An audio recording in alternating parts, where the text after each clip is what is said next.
Salutations peuple de YouTube. Alors aujourd'hui on est vendredi le 17 octobre, il est 15h15. Je vous retrouve ici, je suis chez ma belle-mère, donc la maman de mon mari. Je suis venue cet après-midi pour veiller sur Mimi. Ma belle-mère n'est pas du tout en vacances, hein, elle est juste allée au restaurant. En fait, l'état de Mimi se dégrade. Et donc, on n'ose pas trop la laisser toute seule. C'est-à-dire que ces derniers jours, ma belle-mère a remarqué qu'elle avait de plus en plus de moments de démence.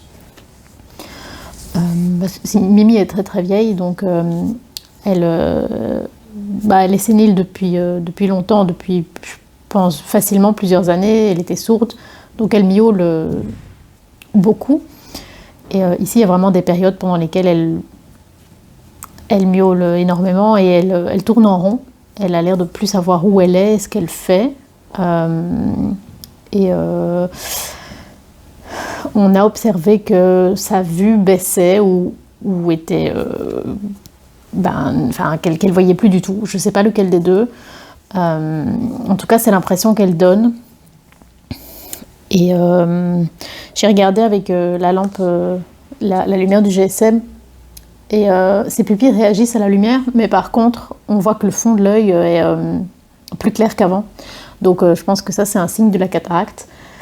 On va aller chez le vétérinaire au plus tard lundi, sinon peut-être demain, en fonction de comment ça évolue, mais en tout cas, on ne veut pas la laisser toute seule, parce que si elle veut ne serait-ce que descendre du fauteuil ou si elle est perdue à un endroit, il faut pouvoir la ramener vers un endroit qu'elle connaît bien et où elle est confortable. Donc c'est un peu compliqué, c'est surtout compliqué pour elle. Et on aimerait bien aussi avoir le regard extérieur de la vétérinaire pour juger à quel moment il faut se décider que la souffrance est plus importante que le bien-être. Et voilà, décision évidemment pas agréable à prendre et qu'on veut repousser le plus possible. Mais bon, il faut penser au bien-être du chat aussi. Ici, je me suis mis dans le fauteuil. Mimi est en petite boule à côté de moi. Donc je pense qu'elle me reconnaît toujours, même si elle me voit plus, mais il y a l'odeur évidemment. Les chats reconnaissent quand même beaucoup les gens avec leur odeur. Même s'ils ont un nez moins fin que les chiens, mais ça ne veut pas dire qu'ils n'ont pas un bon odorat. J'ai été faire des petites courses sur le chemin ici. Je me suis pris un Monster. C'est le Monster Punch. C'est mon préféré. J'aime bien le violet aussi. J'ai envie de donner de l'amour à Mimi, mais j'ose pas la déranger parce que comme elle dort, comme elle nous entend pas arriver, on peut la saisir à chaque fois. À mon cœur. Petite poulette. La carte que j'ai tirée pour la journée, c'est le 3 d'épée. Et c'est étonnamment perspicace comme carte. Et cette carte s'applique étonnamment bien à ce qui se passe aujourd'hui, malheureusement. Alors récemment au Salon des Arcanes, j'ai fait une commande et j'ai notamment pris de Felt Tarot, donc qui ressemble à ceci. Donc c'est un tarot de Jamie Sawyer qui vient avec un livre en reliure collée, dont la couverture est toute douce et fait quoi? Je pense que c'est Pétales de rose. Donc c'est un livre, un tarot qui est sorti en 2025. J'ai vu la vidéo de présentation de Sabrina sur la chaîne Passion des Oracles. En fait, elle l'a eu via un cofinancement sur Kickstarter. Je savais pas du tout qu'il avait été lancé sur Kickstarter parce que comme je finance plus de projets via Kickstarter, j'essaie de pas y aller parce que sinon en fait je vois plein de trucs que j'ai envie d'avoir et je peux pas les avoir, donc j'essaye de plus trop y aller. Mais du coup voilà, c'est très chouette pour moi que j'ai pu avoir ce tarot au Salon des Arcanes. Alors le concept de ce tarot, c'est qu'il a été fait en feutre. Il y a un autre tarot qui est, je pense, aussi assez récent. Enfin, il a été fait en feutre, non, c'est-à-dire que les cartes ne sont pas en feutre. Les cartes ont été créées en feutre, photographiées ou scannées, et puis imprimées. Vous n'allez pas recevoir des cartes en feutre. Mais on reconnaît que c'est du feutre parce qu'il y a une texture qui est visible sur les cartes. Il y a un autre tarot qui a été créé également avec des morceaux de feutre, qui est le Craft, je ne sais plus comment il s'appelle, Craft Tarot, je crois, qui est très différent, que j'ai également, que j'ai aussi acheté au Salon des Arcanes.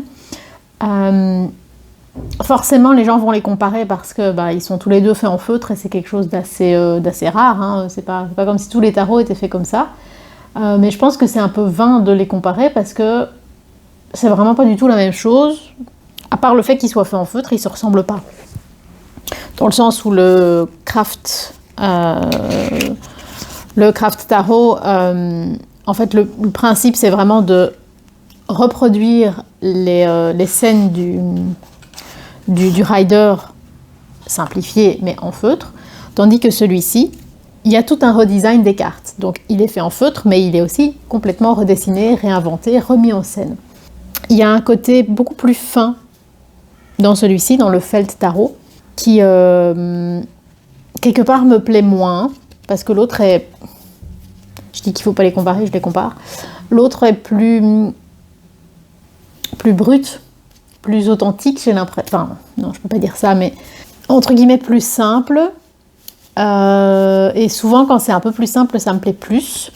Ici, en fait, c'est finalement tellement fin comme travail que, en fait, en voyant les cartes, j'ai du mal à penser, enfin, à croire que ça a été vraiment fait en feutre. Même si voilà, l'artiste a montré des vidéos d'elle en train de fabriquer certaines cartes, donc je pense que ce serait bizarre de remettre ça en question, mais c'est tellement fin que quelque part ça enlève un peu de l'ambiance manuelle, c'est-à-dire que on s'attendrait à ce que les traits soient plus grossiers et donc qu'il y ait plus de compromis qui ait été fait au niveau des dessins, ce qu'on retrouve très fort dans le Craft Tarot et qu'on ne retrouve pas du tout ici. J'imagine que... Enfin, je sais pas. Limite, quand j'ai découvert les cartes, je me suis dit que c'était juste un effet qui avait été mis sur des dessins plutôt que vraiment le truc fait réellement en feutre. Voilà, j'imagine que l'artiste ne va pas faire semblant d'avoir fait quelque chose si elle ne l'a pas fait. Donc, je suppose que c'est moi qui cherche trop loin et qui n'arrive pas à concevoir que quelqu'un soit tellement délicat avec ses mains qu'il sache faire ça. En tout cas, moi, j'en serais totalement incapable. Donc, le jeu arrive dans une petite boîte souple, donc ce qu'on appelle en général une tuck box, et il a été dédié.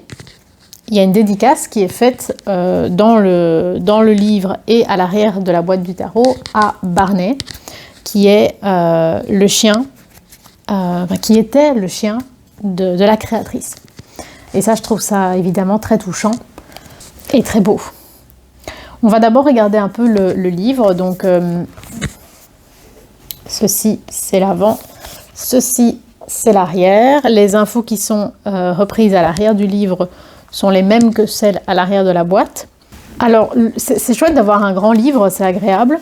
Mais par contre, la taille de la police qui a été utilisée me fait dire que la créatrice ne s'attendait pas à ce que le bouquin soit aussi grand. Après, c'est pas plus mal d'avoir une grande police d'écriture.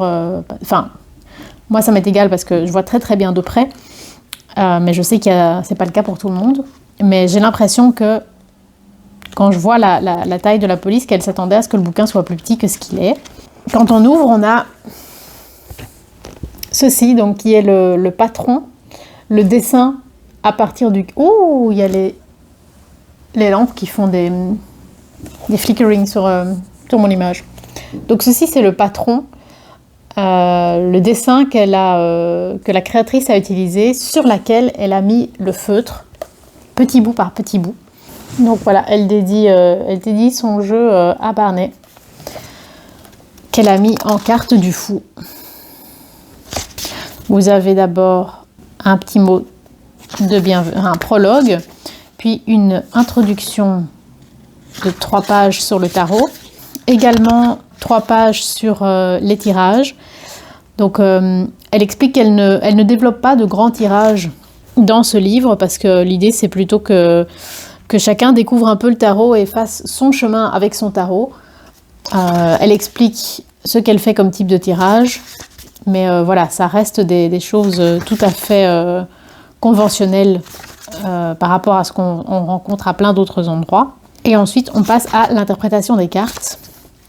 Donc pour chacune des cartes, majeure ou mineure, on a une double page avec une petite représentation de la carte en noir et blanc, un très court texte assez poétique qui donne un peu l'énergie de la carte. Le livret est assez particulier, il ressemble pas aux autres livrets.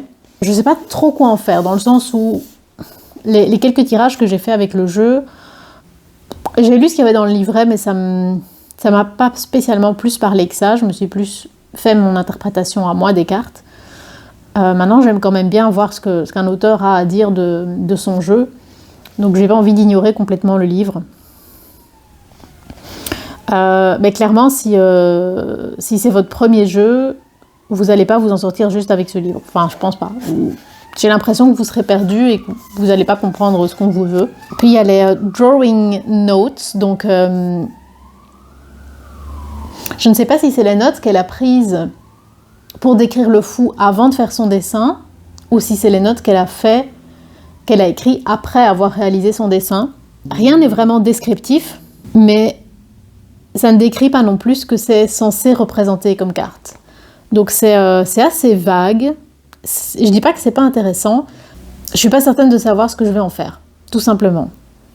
Et après, on a une page de journal excerpt.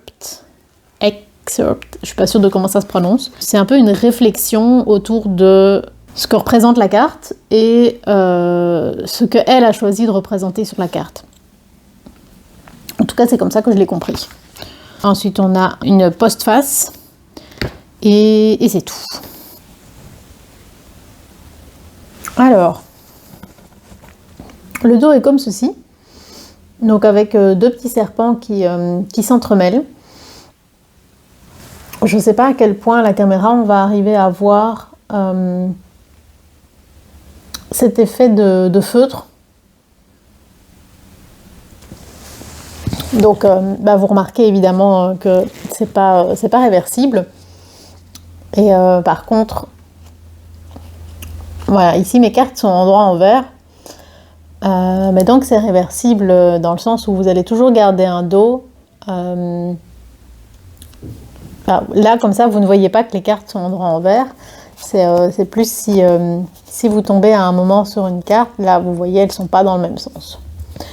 Les cartes sont très agréables à manipuler parce qu'elles elles glissent bien l'une sur l'autre. Elles sont plutôt brillantes, satinées. Où est donc la lumière? Ici. Ça, c'est sur le dos et ça, c'est sur l'avant. Les tranches sont neutres.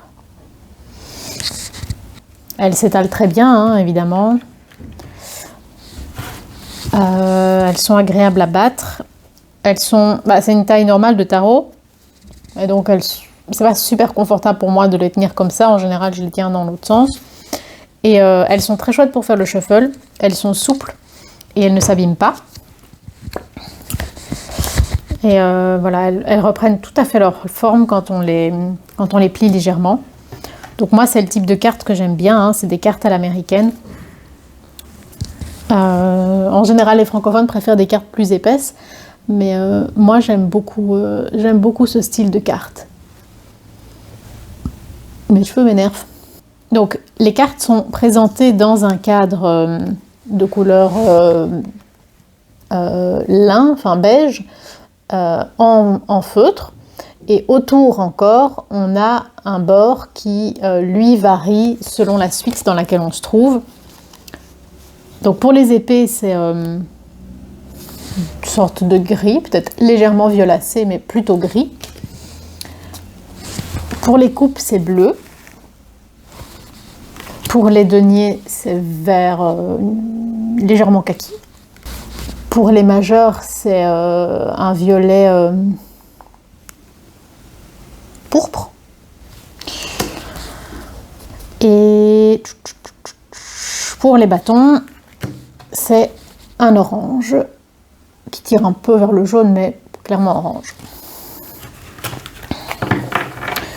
Voilà, et donc si vous avez votre jeu, ça va mon amour?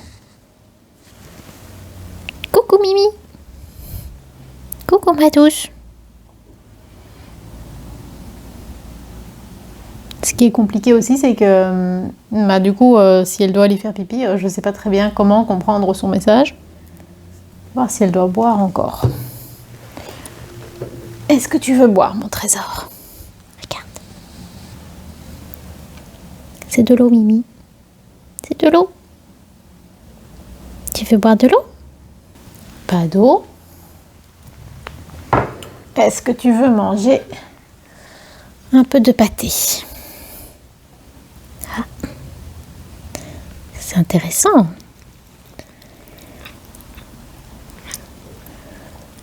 Mon trésor, ah oui. Miam, miam, miam. J'aurais peut-être pas le temps de regarder tout le jeu avec vous, mais dans le pire des cas, je finirai à la maison, c'est pas grave. Je préfère m'occuper de Mimi. Est-ce que tu veux boire encore, mon cœur? C'est de l'eau. Ça fait du bien, hein? Je te mets encore un peu de pâté? Chercher de la pâté. Oh, mon amour. Oh là là. J'arrive.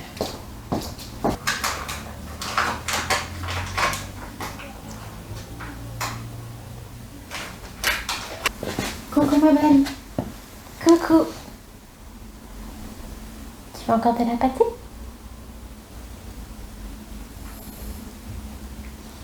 T'as fini? Il va falloir aller dans ton bac un moment, mon cœur. Comment tu vas me dire que tu veux aller au bac? Hein? Comment je vais comprendre ça? Oui. Petite poule. Oh. Ça va, mon petit cœur. Alors, le 3 d'épée. Donc, au lieu du cœur traditionnel, des couleurs rouges, des couleurs très fortes, ici, elle a choisi des couleurs plus proches de la fumée. Des couleurs beaucoup plus douces, proches de la terre aussi, parce qu'il y a toujours la notion de... ce sont des sentiments qui sont très, très forts, très, très ancrés dans le corps. Et donc, elle voulait quelque chose de plus proche de la terre, quelque part. Si je me souviens bien, hein, je crois que c'est ce que j'ai lu et compris dans le livre. Et alors, il y a l'idée ici que c'est un œil qui est fermé et qui pleure. Tu tournes en petite boule. Mimi dort. Petit cœur. Alors, le set de coupe, j'aime beaucoup l'effet qu'elle a mis sur les nuages, donc où on sent vraiment les différentes textures. Pour les coupes, je pense qu'on a toujours aussi cette espèce de vague. Je ne l'ai encore utilisé que quelques jours, donc j'ai pas eu l'occasion de tirer beaucoup de cartes, donc je les ai pas encore vraiment observées autant que ce que j'aurais voulu. Le 8 de pentacle avec la référence aux travaux manuels.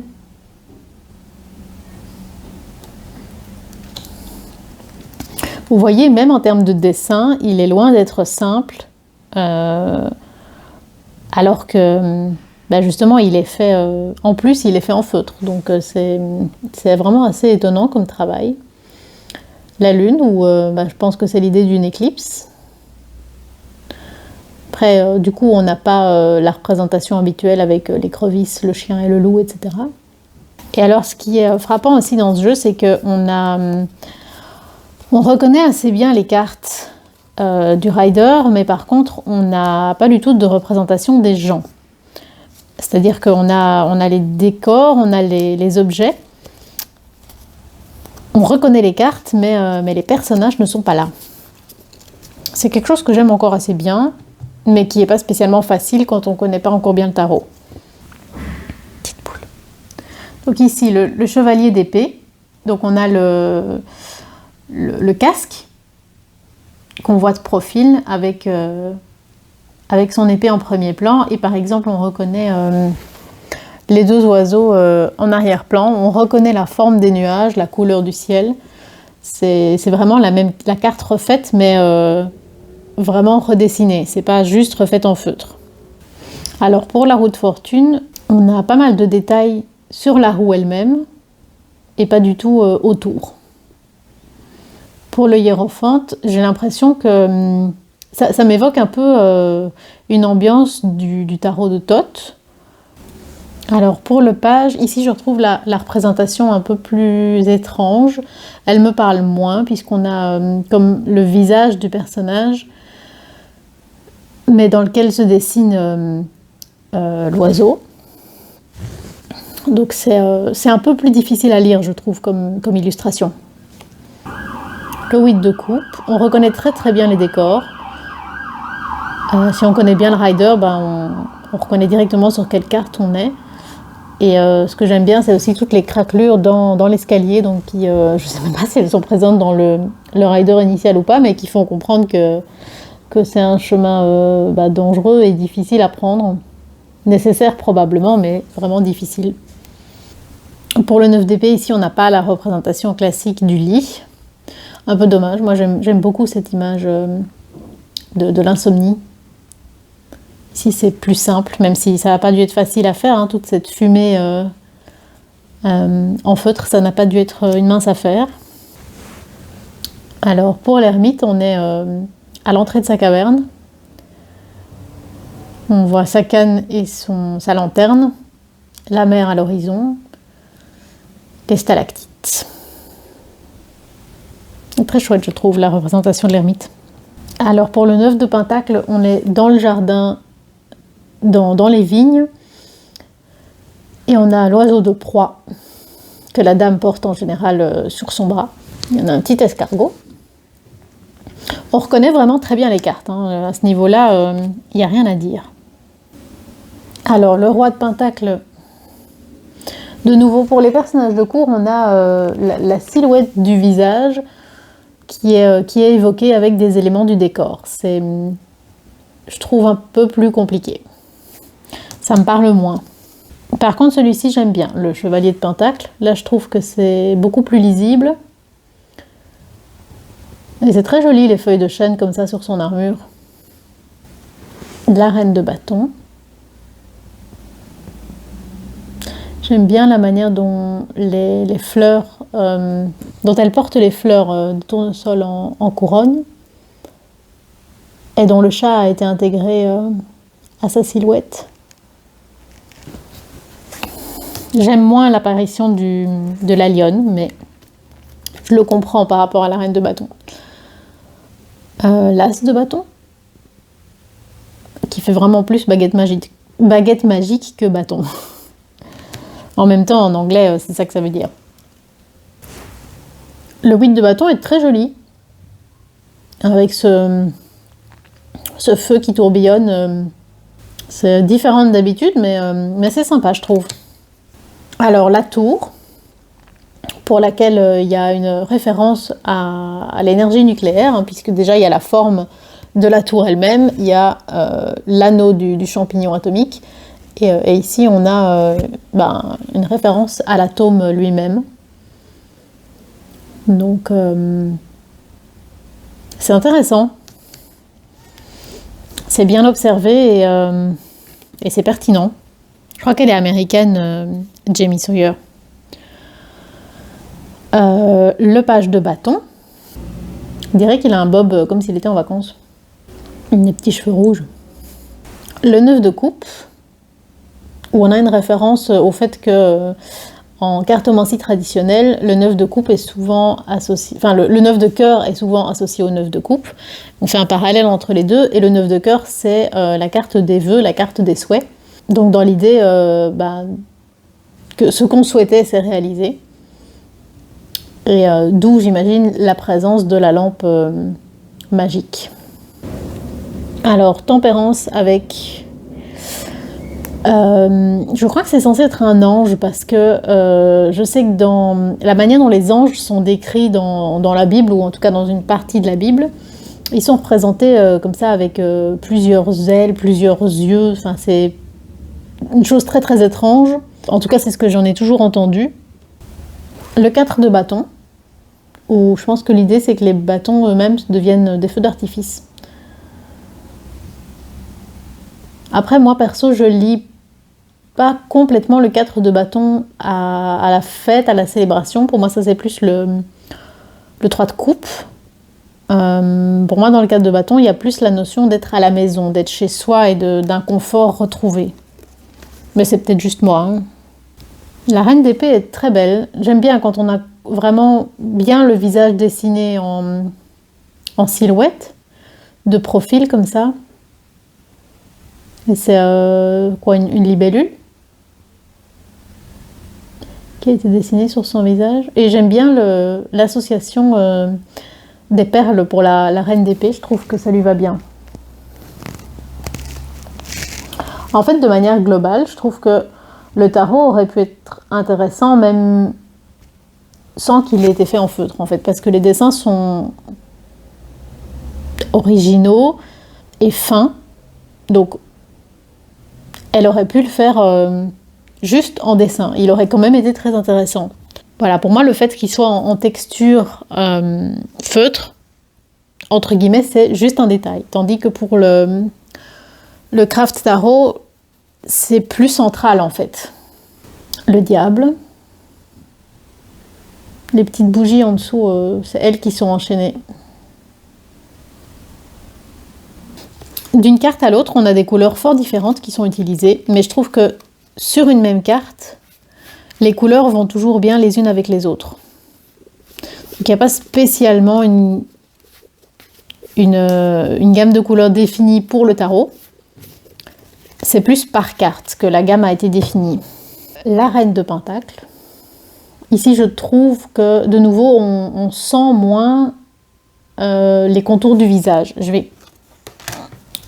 pense que c'est la complexité du fond qui était... le fond était beaucoup plus simple ici, et donc on voit très très bien se dessiner le visage, et ici, il se fond avec le paysage.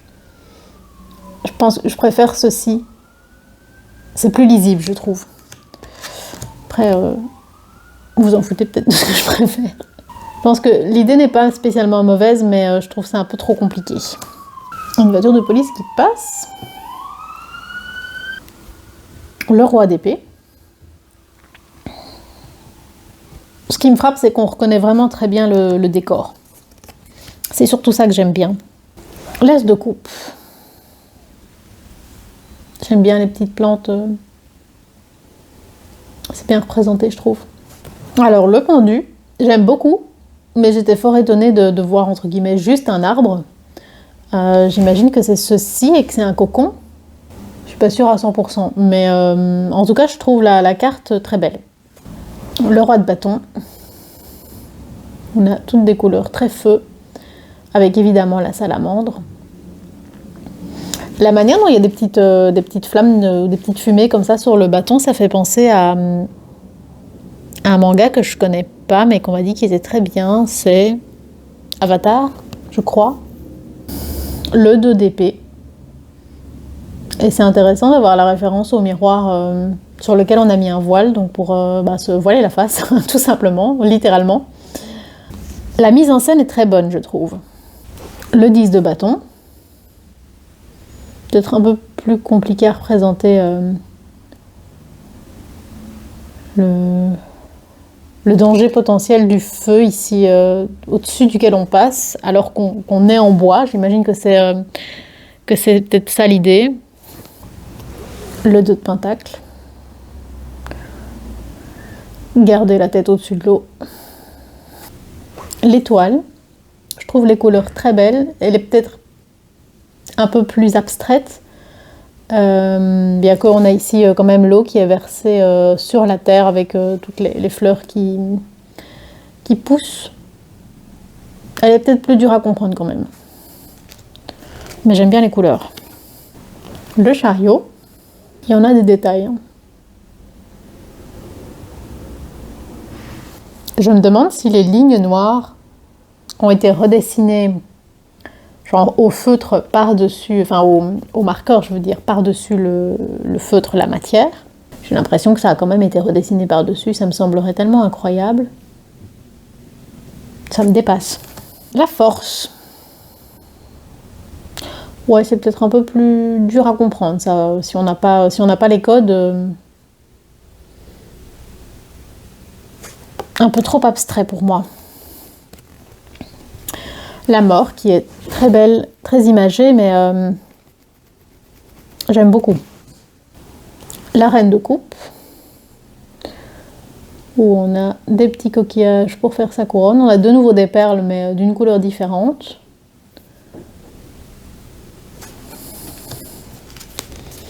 C'est quand même un travail incroyable. Hein. Alors, les amoureux, il y a beaucoup d'informations. Hein. C'est un cœur plutôt réaliste, mais dans lequel on a donc la flèche de Cupidon, mais on a également le rapport au choix avec ces petites directions qui partent des artères et des veines.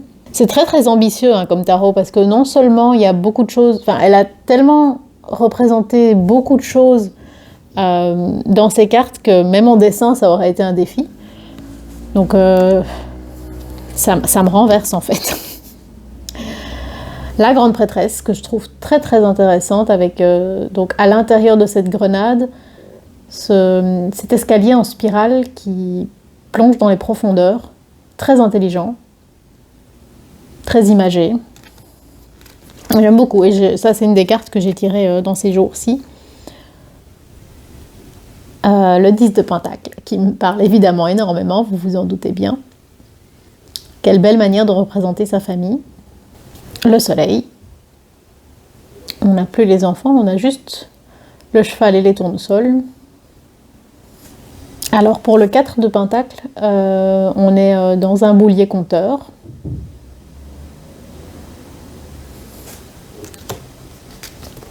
J'espère que je ne vais pas trop vite pour les cartes. Le chevalier de bâton. On a la petite salamandre à l'intérieur du casque. Très mignon.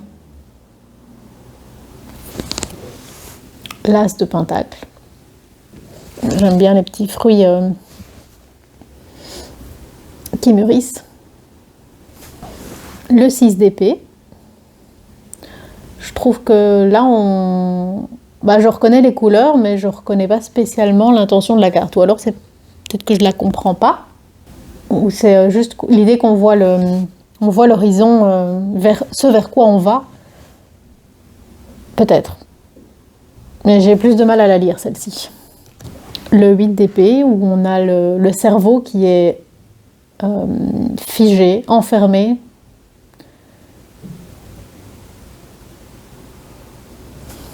Le 4 d'épée, sous forme de vitrail.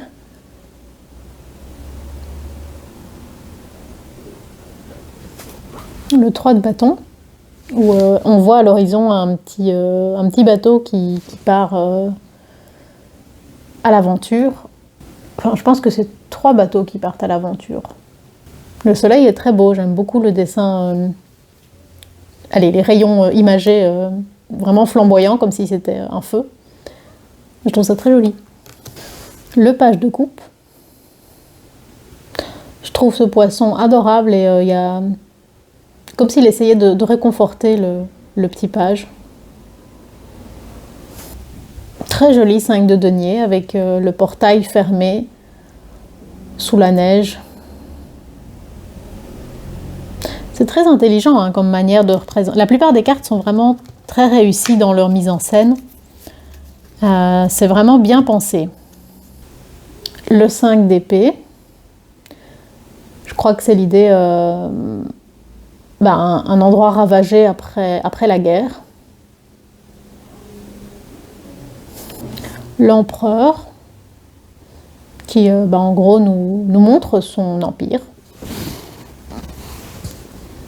Si je me souviens bien, l'empereur et l'impératrice sont très très différents.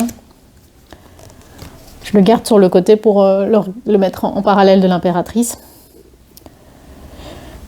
Alors, le roi de coupe.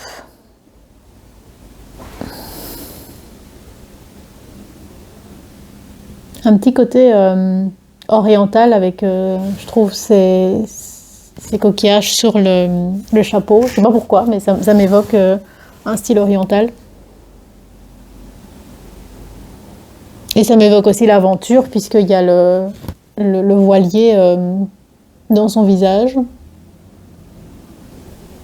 Ça m'évoque en tout cas quelque chose de différent de ce que c'est pour moi, en général, le roi de coupe. Très joli 3 de coupe, avec des verres donc pour trinquer, de la musique.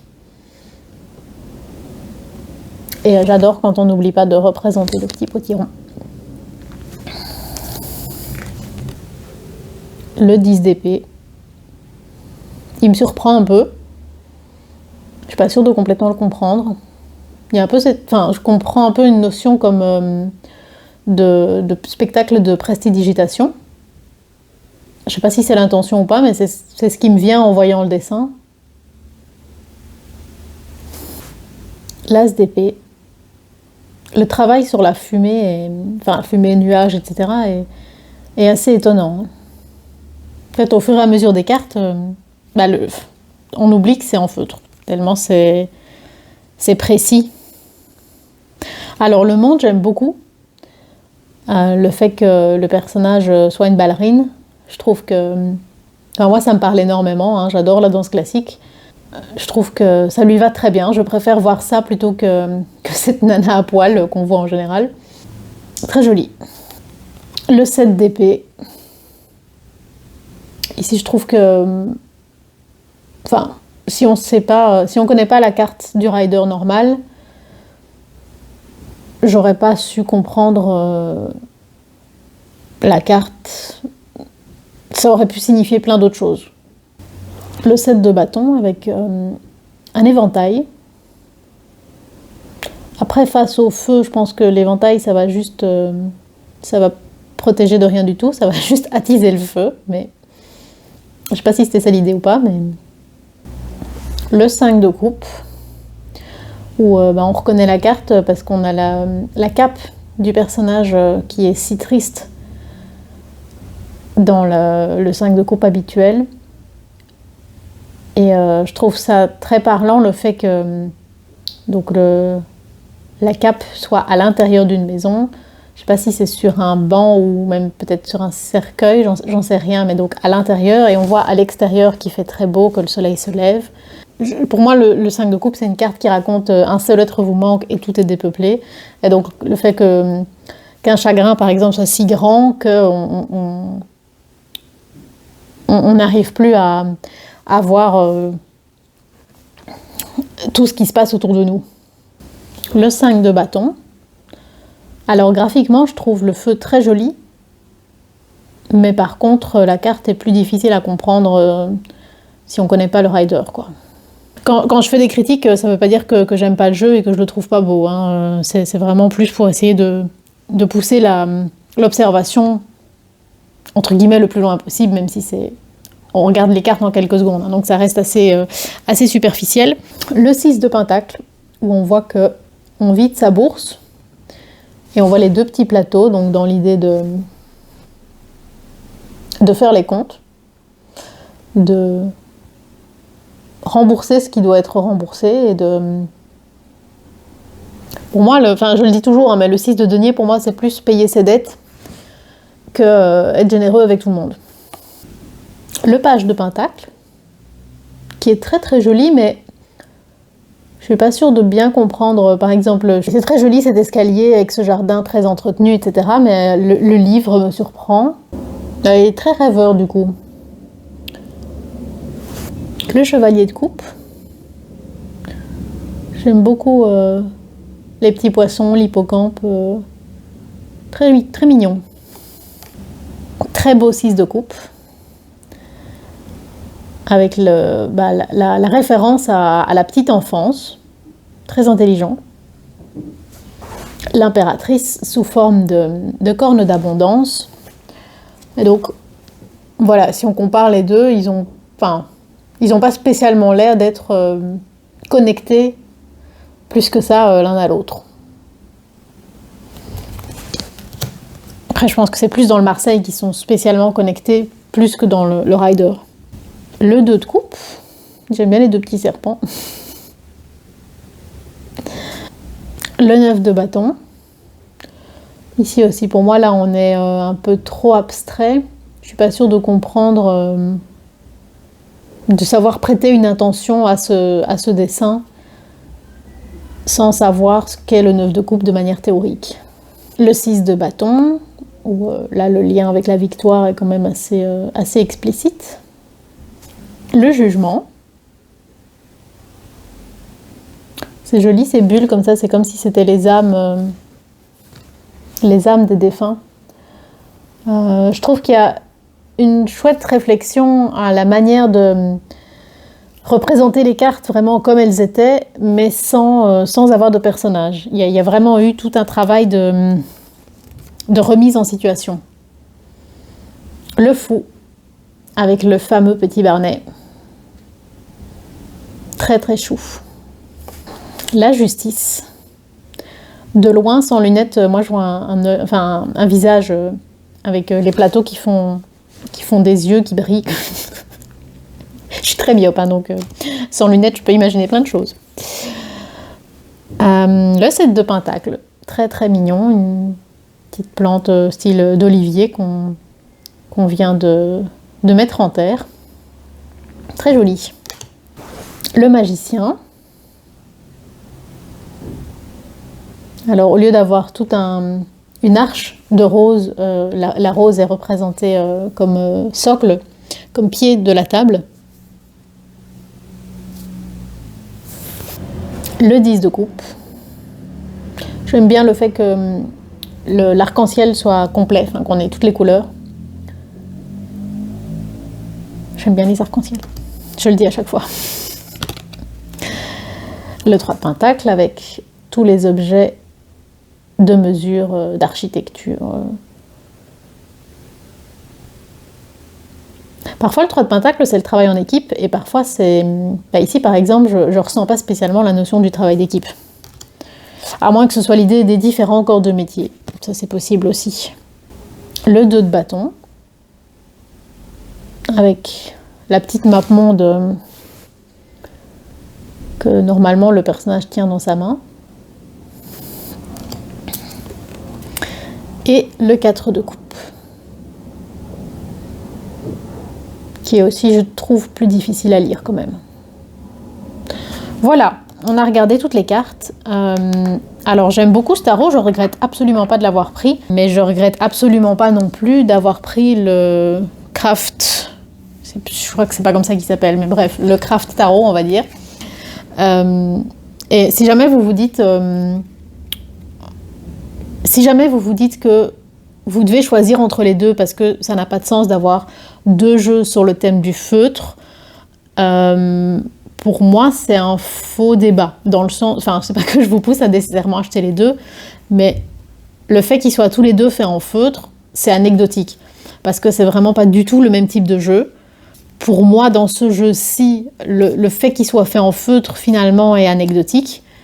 Tandis que dans l'autre, il est vraiment central. Ça se ressent beaucoup plus que c'est ça le travail. Ici, je trouve que c'est plus l'illustration qui est intéressante, plus que le travail de l'artiste de l'avoir fait en feutre. Après, ça devait être un travail de pété, donc c'est peut-être terriblement frustrant pour elle ce que je dis, mais voilà, c'est vraiment dans l'idée de comparer les deux, ce qui n'a pas de sens, comme je l'ai dit au début, mais j'ai quand même passé toute ma vidéo à le faire. Voilà, en gros, c'était le Felt Tarot. Très joli, très intéressant et agréable aussi d'un point de vue prise en main. Après, je suis un peu moins convaincue par le livret que je trouve un peu étrange, que je suis pas encore sûre d'avoir vraiment compris et je sais pas encore trop non plus comment l'appréhender et quoi en faire. Mais ça m'empêche pas d'utiliser le tarot. Voilà.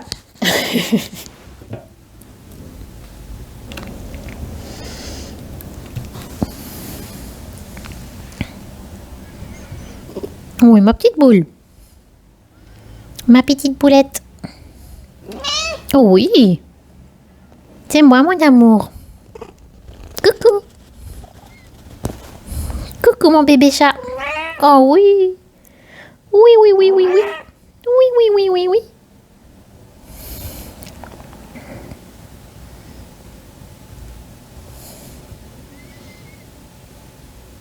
C'est un menton tout doux. Oh, mon petit cœur. Petit cœur de poil. Petit cœur de poil.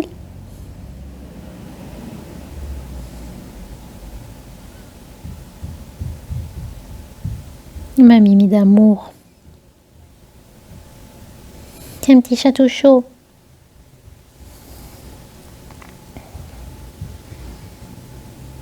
Voilà, n'hésitez pas à liker, commenter, vous abonner.